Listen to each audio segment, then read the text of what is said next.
a paz do Senhor. Estamos aqui para mais um programa Pérola de Deus, um programa do Deus para o teu coração. Esse programa, ele é da Assembleia de Deus da Vila da Penha, e esse que vos fala convosco é o pastor Azamor. Para mim, é uma alegria muito grande estarmos presentes neste vídeo, propagando a palavra de Deus e a mensagem de Deus. E neste programa Pérola de Deus, nós estaremos falando do Salmo de número 106. Este salmo, ele traduz a caminhada do povo, a desestrutura do povo, a rebelião do povo, mas não só a essa observância que nós iremos retratar. Nós iremos retratar dentro deste salmo a bondade de Deus em primeiro aspecto, e o coração de Deus tão aberto e longânimo para suportar todas essas situações que o povo, durante toda a sua trajetória, incorreu em erros, em aspectos graves, mas Deus ele suporta o homem, porque ele tem um amor imensurável. Nós já ouvimos dizer em algumas pregações, ou em várias, que o amor de Deus ele é diferente do nosso amor, é um amor ágape, é um amor superior, é um amor supremo. Não há como medir este amor. Por isso que a palavra de Deus diz que um dos motivos de nós, seres humanos, não sermos consumidos com os nossos erros, com as nossas fraquezas, com os nossos delitos, são as misericórdias do Senhor. E em Salmo de número 106, o salmista aqui, Davi, ele foi muito específico em colocar Deus dentro dessa supremacia e colocar o povo como o povo a qual Deus conduziu, mesmo em determinados momentos da história ou da caminhada, este povo deixando de ser fiel.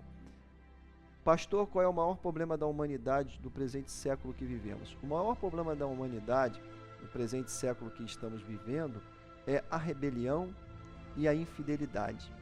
Quantos estão vivendo uma vida infiel e uma vida indigna?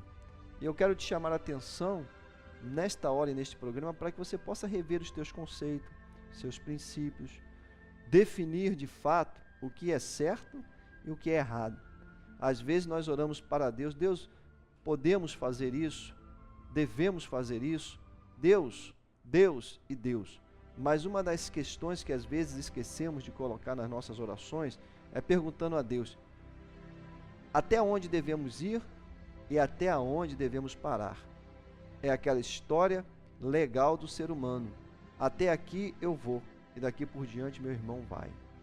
Entender de alguns princípios morais, de integridade, princípios éticos, que não há como nós falarmos dentro deste espaço curto de tempo, mas é um histórico muito importante que nós deveríamos falar, quem sabe abordar no próximo programa, as questões éticas e as questões espirituais que cada um de nós temos como responsabilidade diante de Deus. Vou ler e posterior comentar o Salmo de número 106. O salmista diz aqui, louvai ao Senhor, porque Ele é bom, porque a sua benignidade é para sempre. Quem pode referir as obras poderosas do Senhor? Quem anunciará os seus louvores?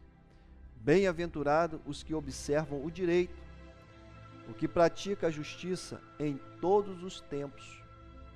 Lembra-te de mim, Senhor, segundo a tua boa vontade, para com o seu povo. Visita-me com a tua salvação, para que eu veja o bem dos teus escolhidos, para que eu me alegre com a alegria do teu povo, para que me regozije com a tua herança. Nós pecamos, como os nossos pais, cometemos iniquidade, andamos perversamente. Nossos pais não atentaram para as tuas maravilhas no Egito, não se lembraram da multidão das tuas misericórdias, antes foram rebeldes, juntos ao mar, sim, o mar vermelho. Não obstante, ele os salvou por amor do seu nome, para fazer conhecido o seu poder. Repreendeu o mar vermelho, e este se secou, e os fez caminhar pelos abismos como pelo deserto. Livrou-os da mão daquele que os aborrecia e remiu-os da mão do inimigo. As águas cobriram os seus adversários, nem um só deles ficou. então creram nas suas palavras e cantaram os seus louvores. Até aqui. O salmista reconhece uma coisa que hoje é extremamente difícil dentro da sociedade, é nós reconhecermos os nossos erros. Conta-se uma história muito interessante, talvez você já tenha ouvido ou não. Conta-se que dois amigos se encontraram em determinada época e os dois estavam afastados do caminho de Deus. E naquele momento eles foram criados juntos, viveram na igreja juntos, disseram: rapaz, como é que está a sua vida? E um disse para o outro: olha, eu estou afastado, desviado dos caminhos de Deus e eu tenho vivido uma vida muito errada, como diz aqui o salmista. Nós pecamos, cometemos iniquidade. E os dois se encontraram e reconheceram isso, que eles cometeram iniquidade e pecaram e por isso se afastaram de Deus. E nesse diálogo eles fizeram um pacto, que no próximo encontro deles, eles estariam fiéis e firmes diante de Deus. É uma história, como Jesus também falou para os seus discípulos através de parábolas. E passou-se algum tempo, e ambos os amigos se reencontraram. E um perguntou para o outro: amigo, como é que você está? E eles caminhavam juntos. E o diabo, os vendo de longe, correu e se escondeu atrás de uma moita. E disse: lá vem um crente fiel. E ele ficou escondido ali, porque ele não pode contra um crente fiel, de forma alguma. E quando os dois passavam, o primeiro perguntou ao segundo: como é que você está? Ele falou: estou muito bem, o crente fiel. Voltei, como nós combinamos, para o caminho de Deus, estou trabalhando na obra de Deus, participo de todos os cultos, estou realmente com o meu pote cheio do azeite de Deus. E louvado seja o nome de Deus, a minha vida melhorou muito, meu amigo, depois daquele pacto que nós firmamos, de retornar para a casa de Deus e vivermos a fidelidade de Deus. E quando ele acabou de responder, ele perguntou: e você, meu amigo, como é que você está? Aí ele falou: eu tentei, mas sabe como é, né? A carne é fraca e o diabo é sujo. Ele sempre intenta contra nós. E quando ele acaba de falar isso, passa pela moita onde o diabo está escondido. E o diabo disse: nem eu escondido, essas pessoas que pecam, esquecem-se de mim. Traduzindo, o inimigo não tem nada a ver com o teu erro e com o teu pecado. São ações sua, responsabilidade sua, exclusivamente sua. Limpe a tua alma, tua mente, teu coração e corrija os seus passos. Por isso que muitas bênçãos estão impedidas de chegar a ti, por causa da sua própria conduta. Quantas pessoas dentro da igreja hoje, com dura serviço, pessoas que são contrárias até à palavra de Deus que é ministrada nos púlpitos por santos homens de Deus ou santas mulheres de Deus, pessoas obstinadas em pecar na igreja é uma coisa, fora da igreja é outra coisa, com duplo ânimo, como diz a Bíblia. O primeiro bom e o segundo ruim. Não existe uma balança que não defina o certo e errado, não existe. A pessoa está enganando-se a si mesma. Tem pessoas dentro da igreja hoje que brigam para ter um cargo e quer ter o primeiro lugar em destaque na igreja.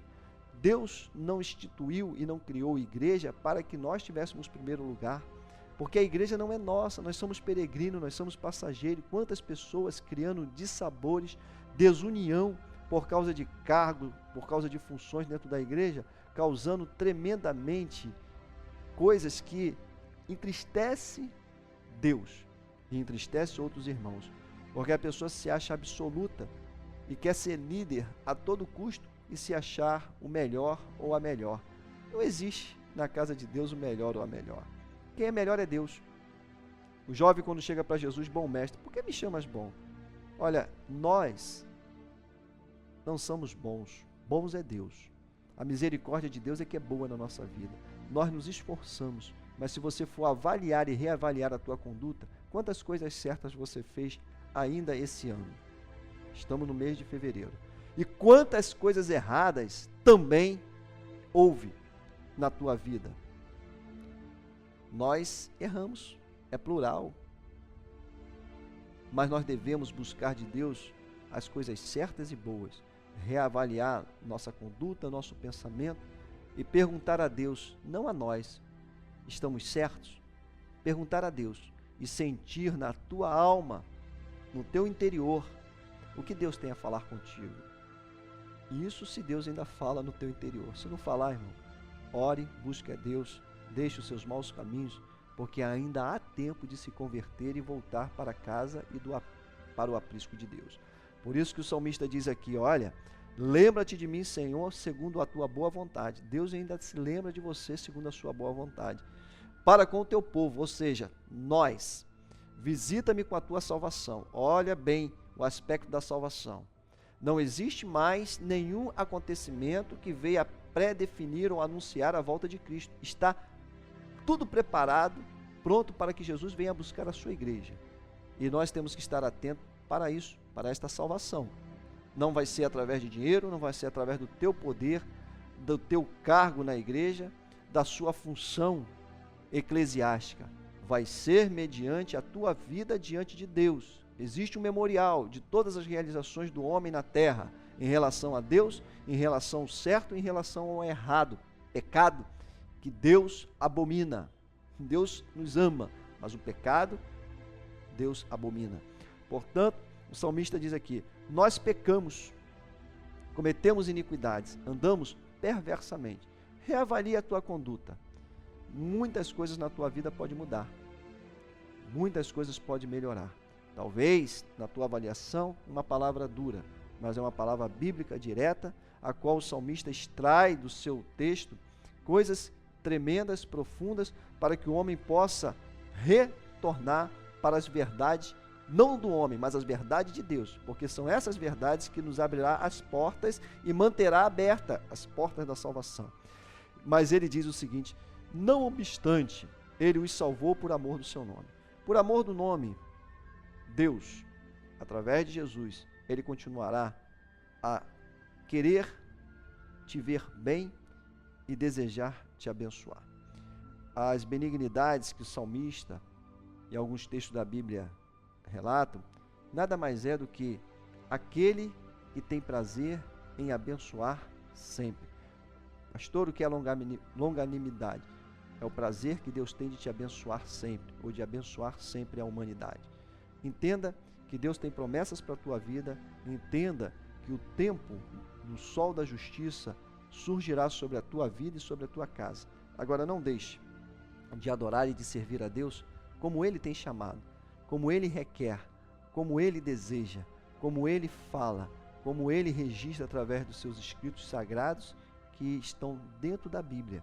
Portanto, que a nossa avaliação seja uma avaliação especial, ainda que como seres humanos, meditando na palavra de Deus, sabendo que a glória de Deus está em todos os lugares e que Ele pode te alcançar e te abençoar, desde que você mude a sua posição, o teu entendimento, para que Deus manifeste profundamente a glória e o poder dele sobre ti. Amém. Até um próximo programa Pérolas de Deus. É a bomba. Vamos orar. Bendito Deus, bendito Pai, eu entrego este que nos assiste nesta hora em tuas mãos. Deus, venha romper com as barreiras, destruir as muralhas da sequidão, do esfriamento, da tristeza nesta hora.